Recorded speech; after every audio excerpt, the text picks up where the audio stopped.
Thanks. Alex McGilvery from Climate Business, and this is a question to, I think, a couple of you on the panel. The experience with the clean development mechanism in Indonesia, I think, is instructive.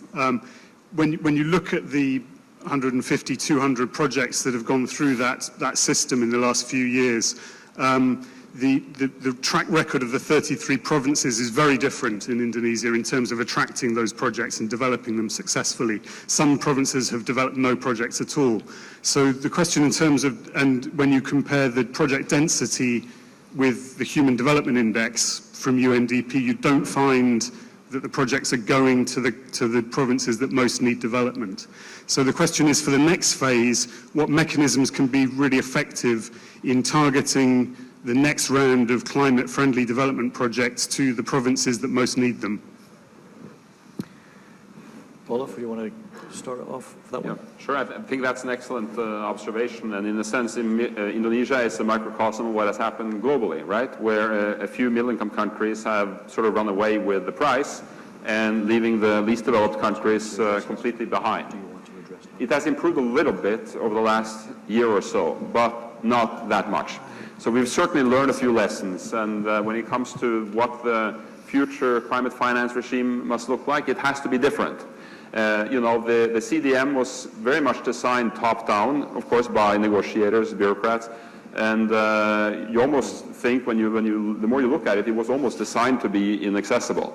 Somehow it has still somehow worked and delivered some very good results where people have been able to access it. So there are some very valuable lessons there. But, it was Bill Clinton who said that it's difficult to build a skyscraper from the top down. And I think the mistake we made over the years, not only in this area, but in the climate area in general, has been that we design things in the stratosphere without really thinking about how our countries and communities, provinces, gonna make use of this. So I think as we move forward towards Durban and beyond, we really have to design the instruments with that in mind. It has to work from the perspective of the broadest range possible of countries, and so that actors at the subnational level, be it private sector, public sector, can actually make use of it. And that's a big test now as the global community discusses the architecture of climate finance. A lot of people are, again, looking at it. It's going to look good from the global perspective, elegant, right? And we're going to use some instruments we are familiar with. Well, if you really want to make it work, you got to look at it from the bottom up, from the country perspective. Certainly, we need more sectoral approaches. We need to streamline this thing quite a lot in order for it to become more readily available. We need capacity development at a massive scale, because in most countries at the subnational level, this is a black hole. There's very, very limited capacity. And finally, governments, both national and subnational, really need to get going in putting in place low-carbon, climate-resilient development strategies and plans, with really looking sector by sector and across areas. What can we do, what must we do to make our development prospects better and more climate resilient? What do we need to do to be able to actually access, combine and sequence different sources of finance? And we as development agencies, whether it's development banks or in the UN system, we really have to focus in on this. If we don't, we're not serious about sustainable development. May I take a few seconds to answer, to respond to the CDM question? It is a very difficult question, so I'm very happy to be trying to answer that. Well, CDM is an abbreviation of something like that, but it's more known as the completely difficult mechanism, because people cannot get through that. So I feel responsible because it's in my office for the last year.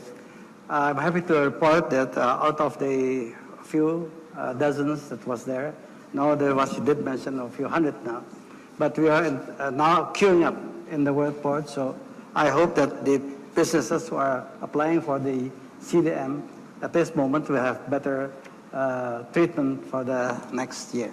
Well, that is the promise. Thank you. Thank you. We have time for one more question, if there is one from the floor. And I see one back here.